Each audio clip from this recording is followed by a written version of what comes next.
Bukod sa maliit lang yung kapital na kakailanganin mo, cellphone lang, internet lang yung kailangan mo, pwede ka nang mag-start ng business. Hello mga kanegosyo, ako nga pala si Noel. Isang freelancer at nagbi-business din, may mga traditional business din. Sobrang struggle talaga yung maging empleyado ka, kaya pinili ko na lang maging freelancer tsaka mag-business. Kasi meron akong freedom para sa pamilya ko. Kasi nung empleyado ako, papasok ako ng umaga, tulog pa yung mga anak ko. Tapos uuwi ako, tulog na rin sila. So wala talagang time kami sa isa't isa. So naisip ko, bakit hindi ako mag-business?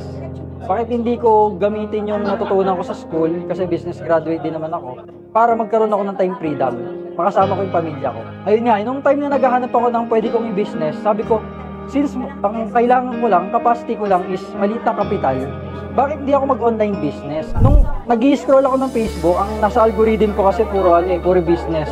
Online business, online opportunity. Nakita ko si Clicknomics. Una, hindi ko muna pinapansin. Pero nung pinanood ko yung content, sabi ko, wow, parang parang kakaiba. Ang ganda ng business model niya. Sabi ko, napakaganda. Wala pa sa Pilipinas nito.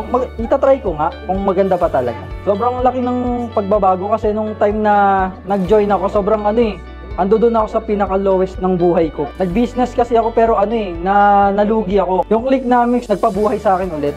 Nagbigay ng motivation sa akin ulit na magsimula ng panibagong business. Sa mga aspiring business owner o kaya may mga existing business na, okay lang naman yung mga traditional business. Maganda yan. Pero sabayan din natin ang mga online business. Kagaya ng affiliate marketing yan. Kasi yung online business kasi napaka-less risk talaga. Bukod sa maliit lang yung kapital na kakailanganin mo, cellphone lang, internet lang yung kailangan mo, pwede ka nang mag-start ng business. Bukod sa sipag at syaga, dapat din madiskarte ka.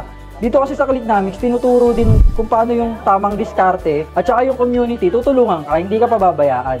Tsaka yung mga coaches. Kaya napakaganda dito.